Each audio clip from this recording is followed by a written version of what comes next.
പ്രിയപ്പെട്ടവരെ, നമ്മളെല്ലാവരും ഒരു വീടിൻ്റെ കീഴിലാണ് കിടന്നുറങ്ങുന്നത്. ഒരു വീട് നൽകുന്ന സംരക്ഷണം അത്രത്തോളം വലുതാണ്. വീടില്ലാതെ വഴിവക്കിൽ കിടന്നുറങ്ങുന്ന ഒരാളുടെ അവസ്ഥ എത്രത്തോളം ഭീകരമായിരിക്കുമെന്ന് നമുക്കൊന്ന് ചിന്തിച്ചു നോക്കിയാൽ തന്നെ മനസ്സിലാകാവുന്നതേ ഉള്ളൂ. അങ്ങനെയുള്ളപ്പോൾ ഒരു വീട് സ്വന്തമായിട്ടുള്ളവർ എത്രത്തോളം ഭാഗ്യം ചെയ്തവരാണെന്ന് നിങ്ങൾ ഓർക്കുക. എന്നാൽ നമ്മൾ താമസിക്കുന്ന വീട്ടിൽ എന്തെങ്കിലും ദോഷങ്ങളുണ്ടെങ്കിൽ സ്വസ്ഥമായി കിടന്നുറങ്ങുന്ന ഒരാൾ പോലും കുറച്ച് നാളുകൾക്ക് ശേഷം പെരുവഴിയിൽ എത്തിച്ചേരാം എന്ന് നിങ്ങൾക്കറിയാമോ? ഒരു വീടിനെ സംബന്ധിച്ചിടത്തോളം അത് ഒരു പ്രത്യേകതരം ഊർജത്താൽ ബന്ധിതമാണ്. അതാണ് ആ വീടിൻ്റെ പ്രാണൻ എന്ന് പറയുന്നത്. ആ പ്രാണന് എന്തെങ്കിലും സംഭവിച്ചാൽ ആ വീട്ടിലുള്ള ആളുകളുടെ ജീവിതം ദുരിതപൂർണമായി തീരുന്നതാണ്. കൊട്ടാര സദൃശ്യമായ വീടുകളിൽ താമസിച്ചിട്ട് അവസാനം വാടക വീട്ടിൽ കഴിയേണ്ടി വരുന്ന എത്രയോ പേരെ നമുക്കറിയാം. അതുമാത്രമല്ല, പലവിധ രോഗങ്ങൾ, ദുരിതങ്ങൾ, കടബാധ്യതകൾ, അങ്ങനെ എന്തെല്ലാം കാര്യങ്ങൾ ഈ ഒരു വീടിൻ്റെ പ്രശ്നവുമായി ബന്ധപ്പെട്ട് വന്നു ചേരുന്നുണ്ടെന്ന് നിങ്ങൾക്കറിയാമോ?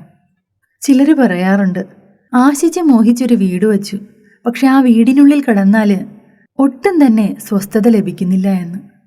എന്നാൽ ആ വീട് വിട്ട് പുറത്തേക്ക് വരുമ്പോൾ ഇവർക്ക് ആശ്വാസവും ലഭിക്കാറുണ്ട്.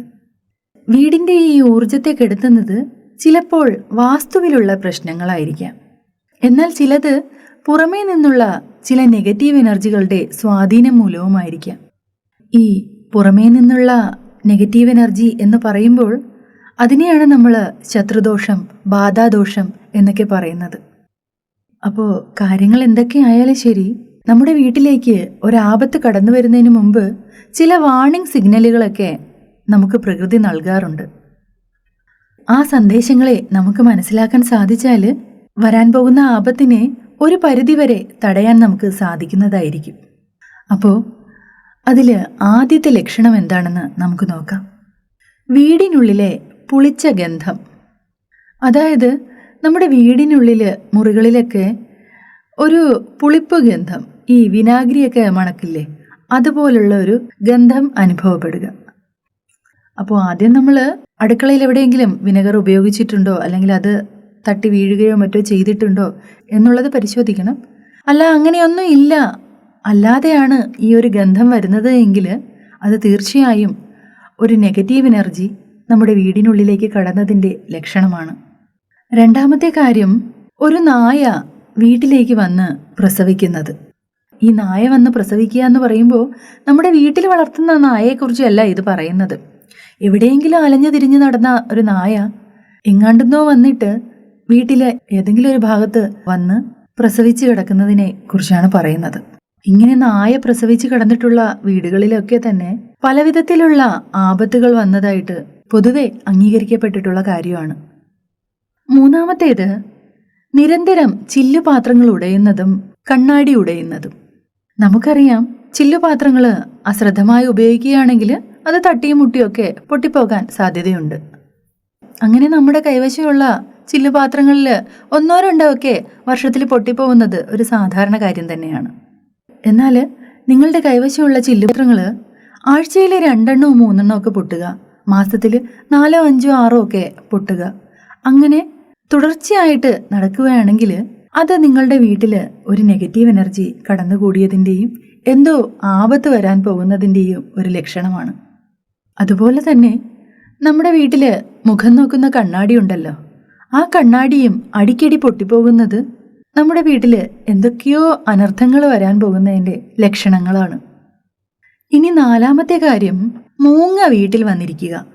അതായത് നമ്മുടെ വീടിൻ്റെ പരിസരത്തും മറ്റുമൊക്കെ ഈ എലിയെ പിടിക്കാനും പാമ്പിനെ പിടിക്കാനും ഒക്കെ ആയിട്ട് മൂങ്ങകൾ സാധാരണ പറന്നു നടക്കാറുള്ളതാണ്.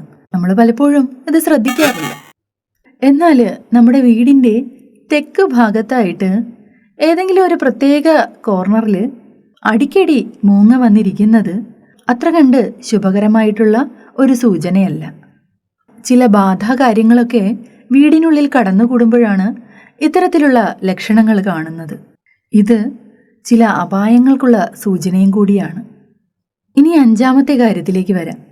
വസ്ത്രങ്ങളിൽ നിരന്തരമായിട്ട് കറ പിടിക്കുക. നമുക്കറിയാം, രാത്രികാലത്തും മറ്റുമൊക്കെ നമ്മൾ വസ്ത്രങ്ങൾ പുറത്ത് അയയിലിട്ടിരിക്കുകയാണെങ്കിൽ ചില ഷഡ്പദങ്ങളുടെയോ അല്ലെങ്കിൽ വവ്വാലിൻ്റെയൊക്കെ ശല്യം കൊണ്ട് ചില കറകൾ നമ്മുടെ വസ്ത്രങ്ങളിൽ പറ്റിപ്പിടിക്കാറുണ്ട്. എന്നാൽ ഇതിനെക്കുറിച്ചല്ല ഇവിടെ സൂചിപ്പിക്കുന്നത്. നമ്മൾ വൃത്തിയായി അലക്കി മടക്കി അലമാരയിൽ വച്ചിരിക്കുന്ന വസ്ത്രങ്ങളിൽ തുടർച്ചയായിട്ട് ചില കറുത്ത പാടുകൾ കാണുക. ചില പാടുകളാകട്ടെ രക്തത്തിൻ്റെ കളർ പോലെയും കാണപ്പെടാറുണ്ട്. ഇതെന്ന് പറയുന്നത് വീടിനുള്ളിലെ ദൈവാധീനം കുറഞ്ഞു പോകുന്നതിൻ്റെയും ചില ആപത്തുകൾ കടന്നു വരാൻ പോകുന്നതിൻ്റെയും ലക്ഷണമാണ്.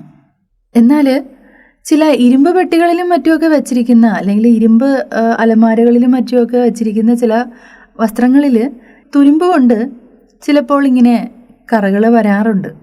എന്നാൽ ഞാനിവിടെ സൂചിപ്പിച്ചത് അതിനെക്കുറിച്ചല്ല. ഇത് തനിയെ വന്നു ചേരുന്ന കറകളാണ്. ആറാമത്തെ കാര്യം, വീട്ടിൽ വളർത്തുന്ന പൂച്ചകൾ അപ്രത്യക്ഷമാകുന്നത്. പൂച്ചകളെ നമുക്കെല്ലാം ഇഷ്ടമാണ്. അതിനെ ഓമനിച്ച് നമ്മൾ വീട്ടിൽ വളർത്താറുമുണ്ട്.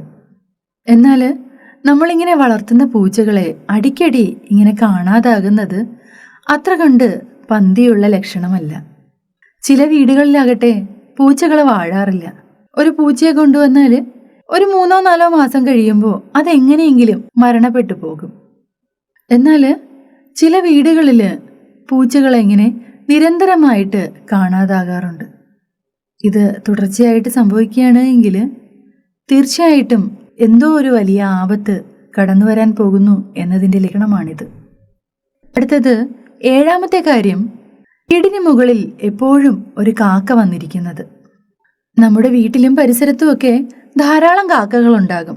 അത് നമ്മുടെ വീടിൻ്റെ പുറത്തൊക്കെ വന്നിരിക്കുന്നത് സ്വാഭാവികമായിട്ടുള്ളൊരു കാര്യമാണ്. എന്നാൽ നിങ്ങൾ ശ്രദ്ധിക്കേണ്ടത്, ഒരു കാക്ക തുടർച്ചയായിട്ട് നിങ്ങളുടെ വീടിന് മുകളിൽ വന്നിരിക്കുന്നു. അതും ഏറെ നേരം അവിടെ തന്നെ ഇരിക്കുകയും ചെയ്യും.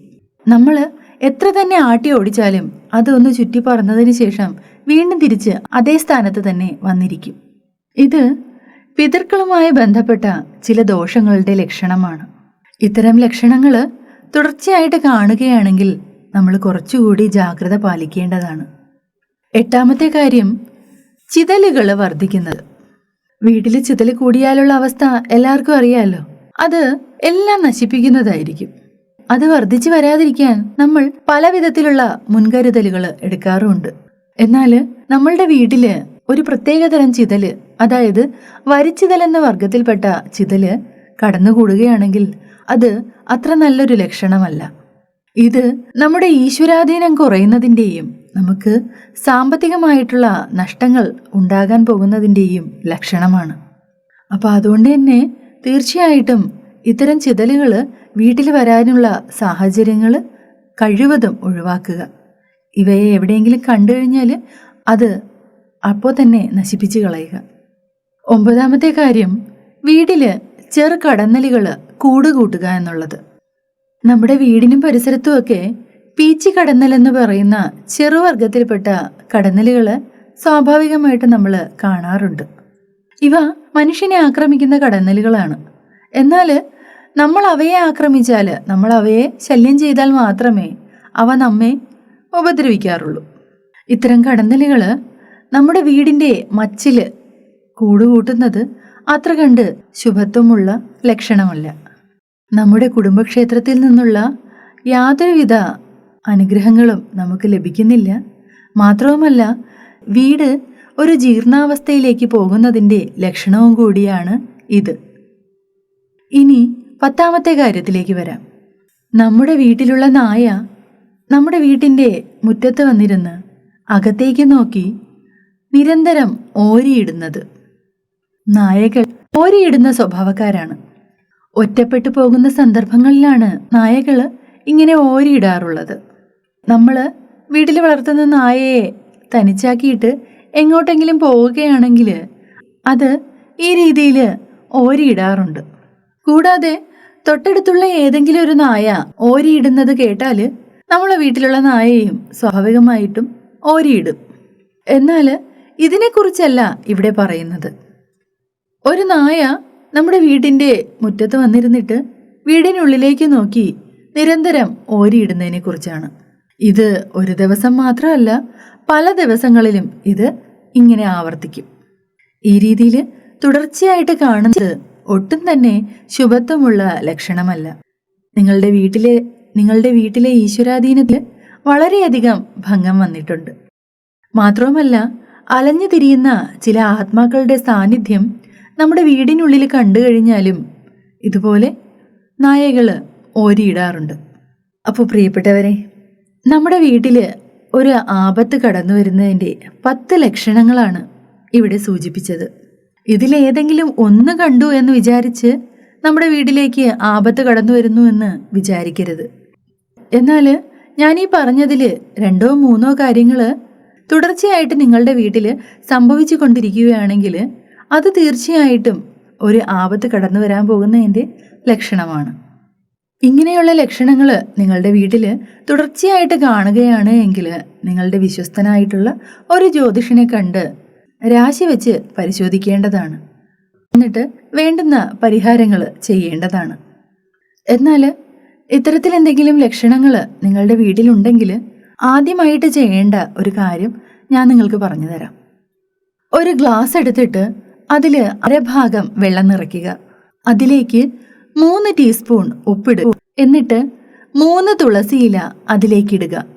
ഒരു വറ്റൽമുളക് നീളത്തിൽ തന്നെ അതിനകത്തേക്കിടുക. എന്നിട്ട് ആ വെള്ളം വീടിന് ചുറ്റാകെ തളിക്കുക.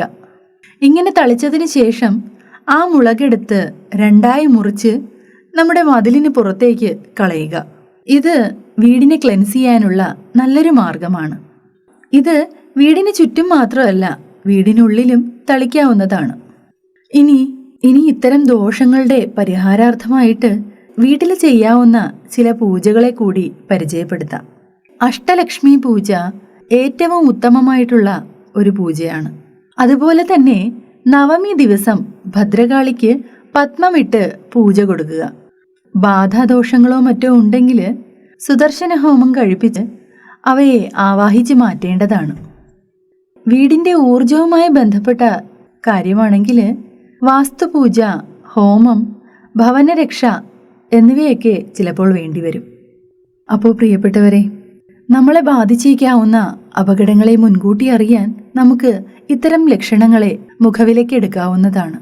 ഇങ്ങനെയുള്ള ലക്ഷണങ്ങൾ എന്തെങ്കിലും കണ്ടു കഴിഞ്ഞാൽ വിഷ്ണു സഹസ്രനാമം, ലളിതാ സഹസ്രനാമം എന്നിവ നിരന്തരം വീട്ടിൽ ജപിക്കുന്നത് വളരെയധികം ഗുണപ്രദമായിട്ടുള്ളൊരു കാര്യമാണ്. ഞാനീ പറഞ്ഞ കാര്യങ്ങളിൽ എന്തെങ്കിലും കാര്യങ്ങൾ നിങ്ങളുടെ വീട്ടിൽ ഇതിനോടകം എപ്പോഴെങ്കിലും നടന്നിട്ടുണ്ടെങ്കിൽ അത് നിങ്ങളെ എങ്ങനെയാണ് അഫക്റ്റ് ചെയ്തത് എന്നത് ഇതിൻ്റെ കീഴെ കമൻറ്റ് ബോക്സിൽ രേഖപ്പെടുത്തുക. അപ്പോൾ ഇന്നത്തെ വീഡിയോ ഇവിടെ പൂർണ്ണമാവുകയാണ്. ഈ വീഡിയോ ഇഷ്ടമായിട്ടുണ്ടെങ്കിൽ ഈ വീഡിയോ ഒന്ന് ലൈക്ക് ചെയ്യാനും ഷെയർ ചെയ്യാനും ഈ ചാനലൊന്ന് സബ്സ്ക്രൈബ് ചെയ്ത് സപ്പോർട്ട് ചെയ്യാനും കൂടി താല്പര്യപ്പെടുന്നു.